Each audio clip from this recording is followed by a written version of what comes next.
Saviez-vous que 73% des PDG qui humilient publiquement leurs employés perdent leur poste dans les 18 mois qui suivent? Cette statistique pourrait sembler inventée, mais l'histoire que vous allez découvrir va vous prouver que l'univers a parfois un sens de la justice plus précis qu'un tribunal. Je m'appelle Thomas Moreau. Vous regardez Leçon tirée d'une longue vie. Si cette histoire vous touche, n'hésitez pas à vous abonner. Ces récits de sagesse et d'humanité méritent d'être partagés, car ils nous rappellent que derrière chaque visage se cache une histoire que nous ne soupçonnons pas. Lyon, 15 octobre 2023. Le restaurant Le Grand Siècle brille de mille feux ce soir-là. 200 personnalités de la région Rhône-Alpes se sont réunies pour le gala annuel de l'Association des entrepreneurs lyonnais. L'air embaume le parfum des roses blanches et le fumet des plats gastronomiques. Les conversations fusent entre les tables dressées de nappes immaculées et de couverts en argent. Au milieu de cette élégance, Henri Dubois, 84 ans, navigue entre les tables avec la grâce d'un danseur. Ses cheveux blancs parfaitement peignés, son nœud papillon impeccable et ses gestes mesurés témoignent de ses 47 années de service dans cet établissement prestigieux. Mais ce que personne ne sait ce soir-là. Henri s'approche de la table 12, où trône Maxime Bertrand, PDG de Bertrand Industries. À 42 ans, Maxime incarne le nouveau riche lyonnais, costume sur mesure, montre Patek Philippe, sourire carnassier. Il gesticule bruyamment, racontant ses derniers exploits financiers à ses invités médusés. « Et c'est là que j'ai racheté cette vieille boîte familiale pour une bouchée de pain », s'exclame Maxime, faisant teinter son verre de Château d'Yquem. Ses anciens patrons ne savaient même pas la valeur de ce qu'ils possédaient. Henri s'approche discrètement pour servir le vin. Sa main, habituellement si sûre, tremble imperceptiblement. Quelques gouttes de Bordeaux s'échappent et tombent sur la manche de la veste de Maxime. Le silence se fait instantanément à la table. Maxime regarde sa manche, puis Henri, puis sa manche à nouveau. Son visage se transforme. La jovialité disparaît, remplacée par une fureur glaciale. « Vous plaisantez » siffle-t-il en se levant brusquement. Henri s'incline respectueusement. « Monsieur, je suis désolé. Permettez-moi de... » « Désolé » explose Maxime, sa voix portant dans tout le restaurant. « Cette veste vaut plus que votre salaire annuel, espèce de fossile. » Les conversations s'arrêtent net. 200 paires d'yeux se tournent vers la scène.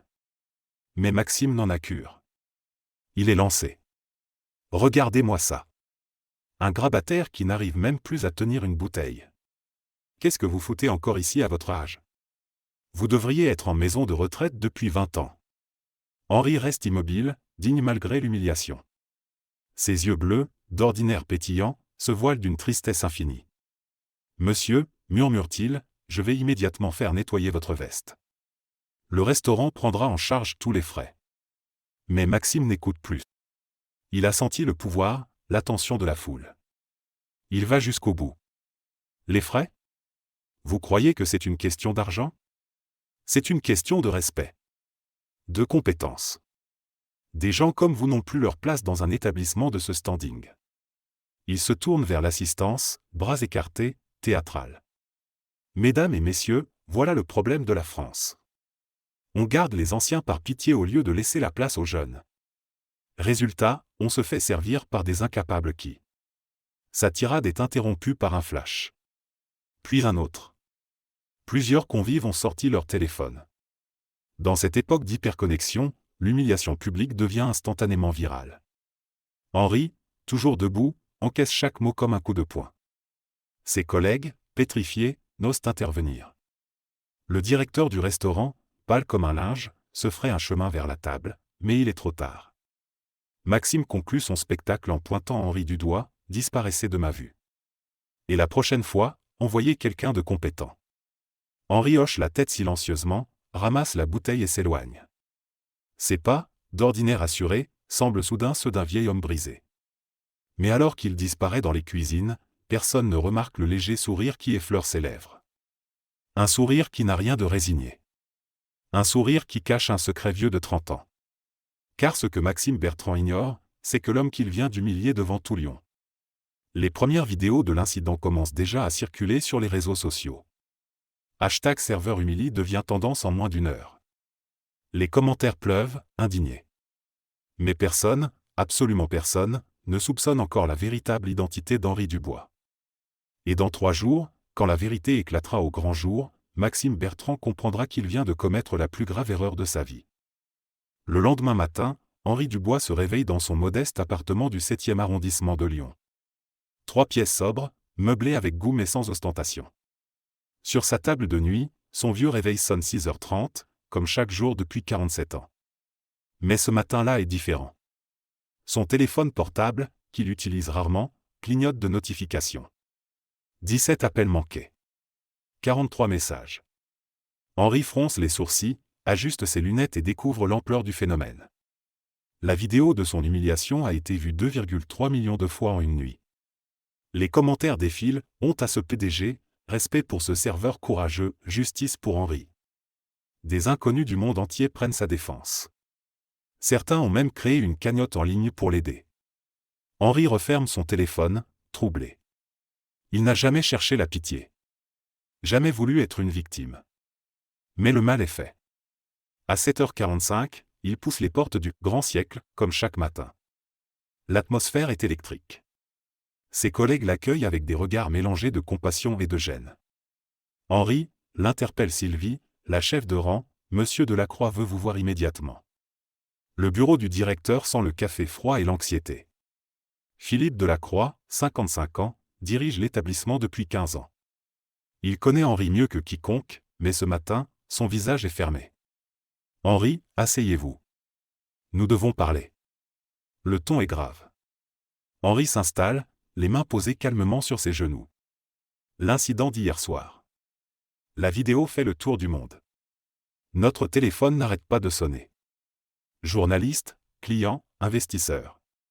Philippe marque une pause, évite le regard d'Henri. Bertrand Industries représente 15% de notre chiffre d'affaires avec leurs événements d'entreprise. Maxime Bertrand a appelé ce matin. Il exige votre licenciement. Le silence s'installe. Henri hoche lentement la tête, comme s'il s'attendait à cette nouvelle. « Et vous allez accepter ?» demande-t-il simplement. Philippe se lève, fait les 100 pas. « Henri, vous êtes comme un père pour moi. Vous m'avez tout appris quand j'ai commencé ici. Mais je ne peux pas risquer l'avenir de l'établissement pour un vieux serveur maladroit », termine Henri avec un sourire triste. « Ce n'est pas ce que je voulais dire. Mais c'est ce que vous pensez. » Philippe s'effondre dans son fauteuil. « Que voulez-vous que je fasse ?» Bertrand menace de rompre tous ses contrats. Il a de l'influence, des relations. Il peut nous détruire. Henri se lève lentement, ajuste sa veste. « Combien de temps me donnez-vous ? » « 1 semaine. Pour que les choses se tassent. Je vous paierai 3 mois de salaire en plus.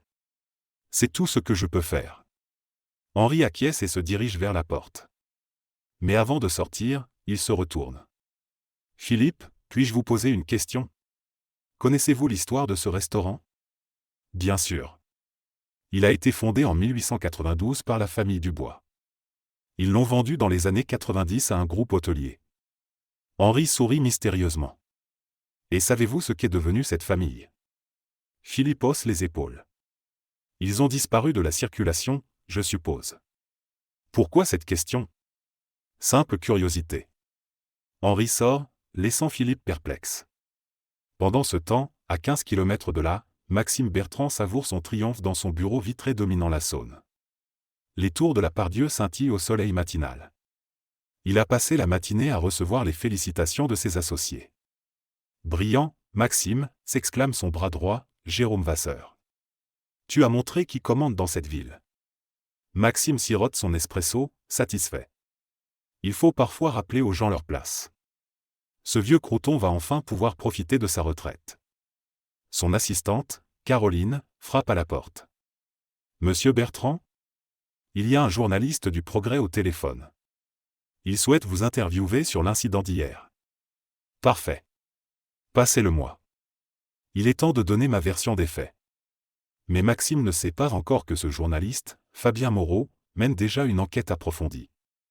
Et que ses recherches vont bientôt révéler un secret qui changera tout. Car pendant que Maxime parade, Henri Dubois rentre chez lui et ouvre un tiroir qu'il n'a pas touché depuis des années. À l'intérieur, des documents jaunis, des photos en noir et blanc, et un acte de propriété qui porte un nom familier. Le nom de l'entreprise que Maxime Bertrand croit posséder. Dans 48 heures, quand la vérité éclatera, l'arrogant PDG découvrira qu'il vient de humilier l'homme qui détient encore les clés de son empire. Et cette découverte va le faire tomber de très haut. Fabien Moreau, 38 ans, journaliste d'investigation au Progrès de Lyon, n'avait pas prévu de passer son mercredi matin à fouiller dans les archives municipales. Mais quelque chose dans l'histoire du serveur humilié l'intrigue. Peut-être est-ce l'expression de dignité absolue d'Henri face à l'humiliation. Ou cette façon qu'il avait de sourire, comme s'il détenait un secret. Henri Dubois. Murmure Fabien en tapant le nom dans la base de données des entreprises lyonnaises. Voyons voir. Le premier résultat le fait sursauter. Dubois & Associés. Fondé en 1952. Spécialisé dans les équipements industriels et la métallurgie. Vendu en 1994 pour 47 millions de francs. Impossible, souffle Fabien. Il vérifie, revérifie. L'acheteur était une société holding qui a ensuite revendu l'entreprise à un certain Maxime Bertrand en 2018. Mais ce qui fascine Fabien, c'est que les brevets les plus lucratifs sont restés propriété du vendeur original. Henri Dubois. Fabien sent son pouce accélérer. Il appelle sa source au registre du commerce.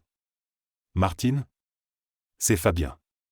J'ai besoin d'un service urgent. Peux-tu me sortir tout ce que tu as sur Henri Dubois, né en 1939 ?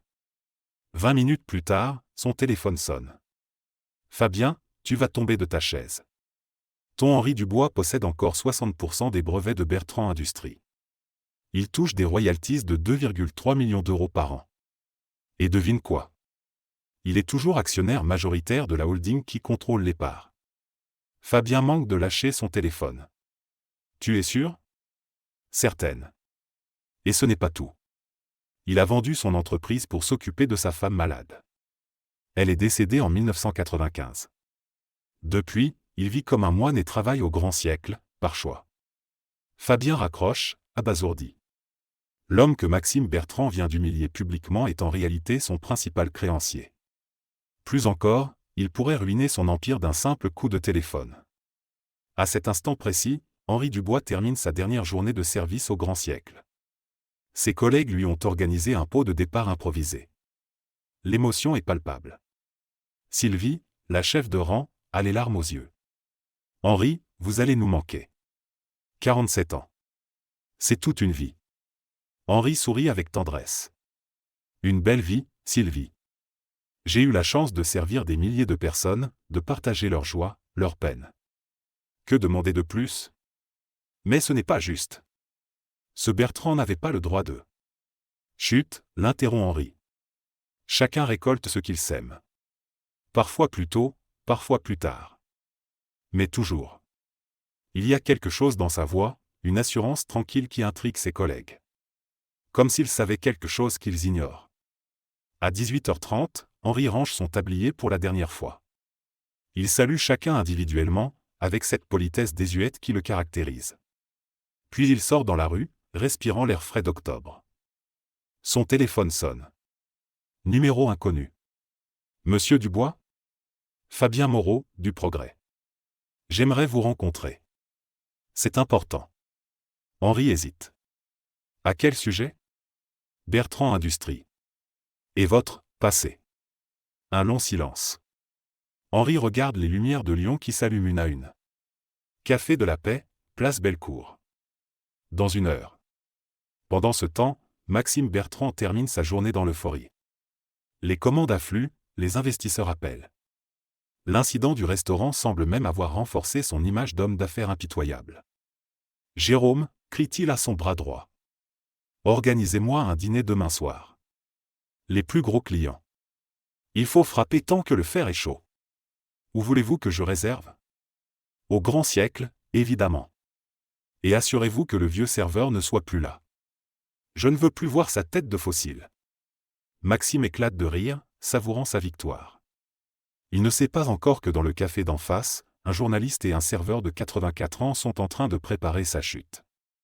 Henri arrive au café de la Paix avec 10 minutes d'avance. Habitude de toute une vie. Il commande un thé, s'installe près de la fenêtre et observe les passants. Combien de secrets cachent ces visages anonymes ? Combien d'histoires extraordinaires se dissimulent derrière l'ordinaire ? Fabien le reconnaît immédiatement. Même en civil, Henri dégage cette élégance naturelle, cette prestance qui ne s'apprend pas. Monsieur Dubois. Henri se lève, tend la main. Monsieur Moreau. Asseyez-vous, je vous prie. Fabien s'installe, sort son carnet.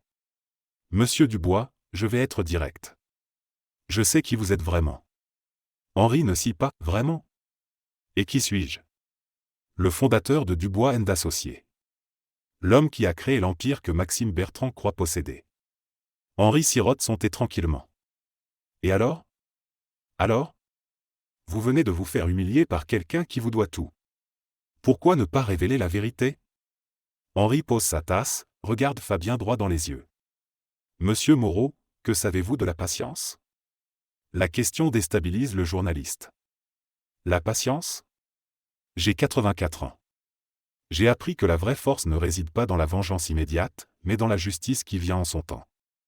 Maxime Bertrand vient de montrer sa vraie nature devant 200 témoins et des millions d'internautes.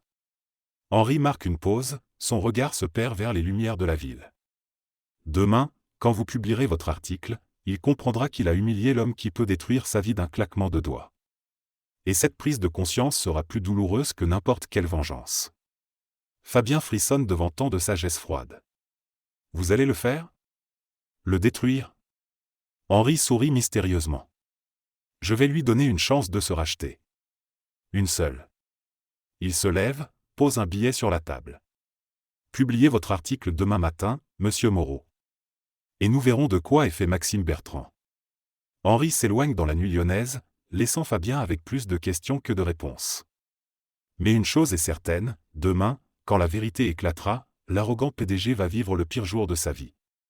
Et Henri Dubois, le serveur humilié, redeviendra celui qu'il n'a jamais cessé d'être, le maître du jeu.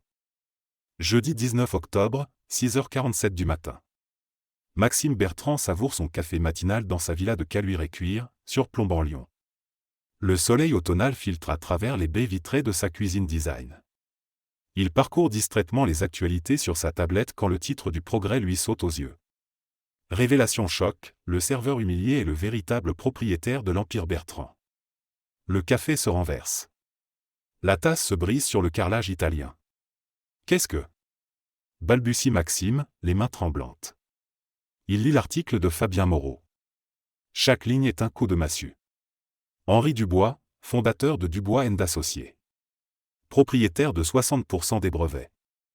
Actionnaire majoritaire de la holding. Revenus annuels de 2,3 millions d'euros. Non, non, non, hurle Maxime en jetant la tablette contre le mur. Son téléphone explose de notifications. Appels, messages, alertes. Les réseaux sociaux s'enflamment. Hashtag karma instantané devient viral mondial. Les mêmes pleuvent, quand tu humilies ton patron sans le savoir, le serveur le plus riche de France. À 7h15, son assistante Caroline l'appelle, paniquée. Monsieur Bertrand. C'est la catastrophe. Les journalistes campent devant l'entreprise. France 2, TF1, BFM. Ils veulent tous vous interviewer. Annulez tout. Annulez mes rendez-vous. J'ai besoin de réfléchir. Mais il est trop tard pour réfléchir. À 8h30, son avocat, Maître Durand, l'appelle d'urgence. Maxime, nous avons un problème. Un gros problème. Henri Dubois peut légalement résilier tous les contrats de licence. Du jour au lendemain. Impossible. J'ai acheté cette entreprise. Vous avez acheté la structure, pas les brevets. Lisez vos contrats. Dubois peut tout arrêter s'il estime que vous nuisez à l'image de ses innovations. Maxime s'effondre dans son fauteuil de bureau. 60% de son chiffre d'affaires dépend de ses brevets. Sans eux, Bertrand Industries n'est qu'une coquille vide. À 9h45, Jérôme Vasseur fait irruption dans son bureau, livide. Maxime. Les clients annulent leurs commandes. Volkswagen, Renault, Airbus. Ils ne veulent plus être associés à notre image. Combien? 12 millions d'euros de contrats annulés depuis ce matin. Et ça continue. Maxime regarde par la fenêtre. En bas, les journalistes se massent. Les caméras pointent vers son bureau. Il se sent comme un animal en cage. À 11h, c'est la banque qui appelle. Monsieur Leroy, son conseiller depuis 10 ans, a une voix glaciale. Monsieur Bertrand, nous devons nous voir immédiatement. vos investisseurs s'inquiètent. Certains parlent de retirer leurs fonds. Combien de temps j'ai? Si la situation ne se stabilise pas d'ici vendredi. 48 heures, Maxime. Vous avez 48 heures. Maxime raccroche, anéanti. En moins de 4 heures, son empire s'effrite. Tout ça à cause d'un vieux serveur qui l'a humilié par arrogance. Pendant ce temps, Henri Dubois lit tranquillement le journal dans son petit appartement. Son téléphone n'arrête pas de sonner. Journaliste, avocat, homme d'affaires. Tous veulent lui parler. Il décroche rarement. À 14 heures, son notaire, Maître Blanc, qu'il connaît depuis 30 ans, vient le voir. Henri, vous réalisez ce que vous pouvez faire?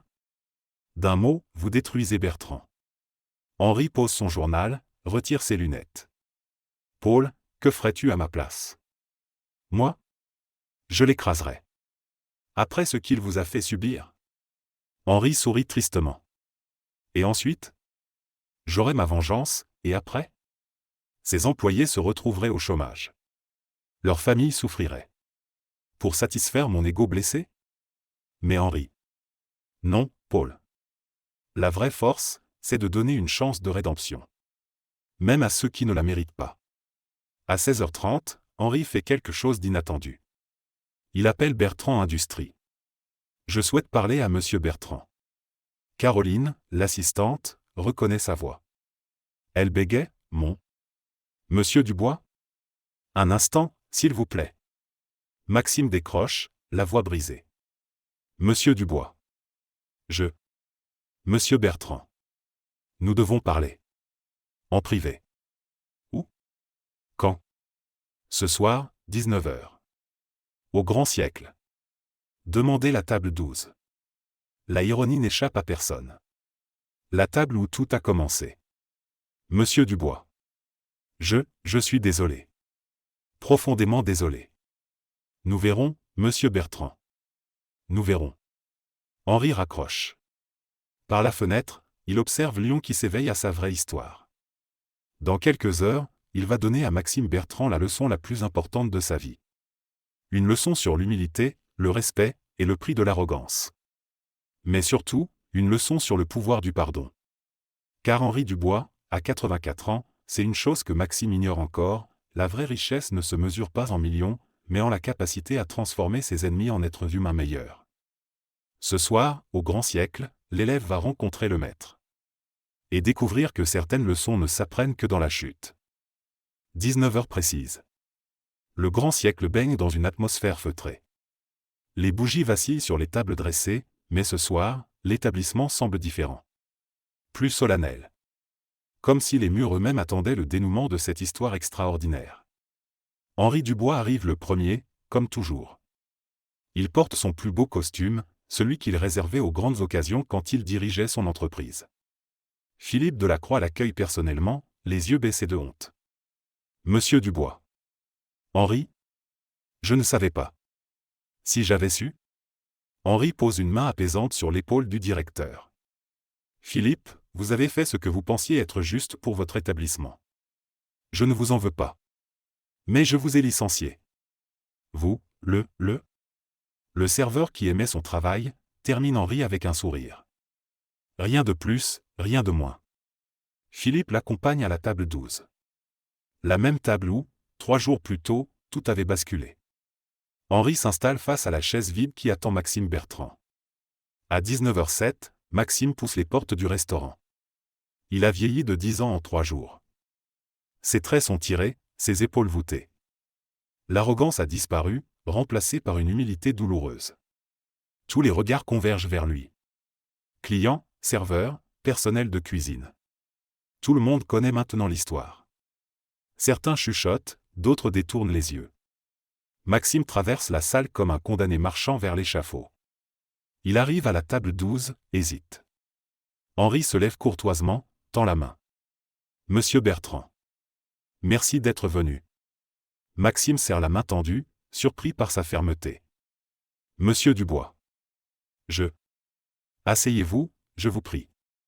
Il s'installe. Un silence pesant s'installe. Maxime fixe ses mains, incapable de lever les yeux. Monsieur Dubois, je suis venu vous supplier. Mes avocats m'ont expliqué la situation. Vous pouvez me détruire d'un claquement de doigts. Henri commande 2 verres de Chablis. Sa voix est douce, presque paternelle. Dites-moi, monsieur Bertrand, pourquoi travaillez-vous? La question déstabilise Maxime. Pourquoi? Pour réussir. Pour gagner de l'argent. Pour le pouvoir. Et cela vous rend-il heureux? Maxime relève enfin les yeux. Ils sont rougis, fatigués. Heureux? Je ne sais pas. Je pensais que oui. Henri sirote son vin, observe Maxime avec attention. Savez-vous pourquoi j'ai vendu mon entreprise en 1994? Non, monsieur. Ma femme, Marguerite, était atteinte d'un cancer. Les médecins lui donnaient 6 mois. J'ai tout vendu pour passer chaque seconde avec elle. Nous avons eu 13 mois de bonheur pur. La voix d'Henri se voile d'émotion. 13 mois où j'ai compris que la vraie richesse n'était pas dans mes usines, mais dans ses sourires. Pas dans mes contrats, mais dans ses mots d'amour. Maxime écoute, fasciné malgré lui. Après sa mort, j'aurais pu racheter 10 entreprises. Mais à quoi bon? J'ai choisi de servir. De rendre service. De voir la joie dans les yeux des gens quand on prend soin d'eux. Henri marque une pause, regarde Maxime droit dans les yeux. Vous, monsieur Bertrand, quand avez-vous été vraiment heureux pour la dernière fois? Maxime réfléchit longuement. Je ne me souviens pas. Et vos employés? Vos proches? Sont-ils heureux de travailler avec vous? Non, murmure Maxime. Ils me craignent. Ils m'évitent. Je n'ai pas d'amis, juste des relations d'affaires. Henri hoche la tête avec compassion. L'autre soir, vous m'avez humilié devant 200 personnes. Vous m'avez traité de fossile, d'incapable.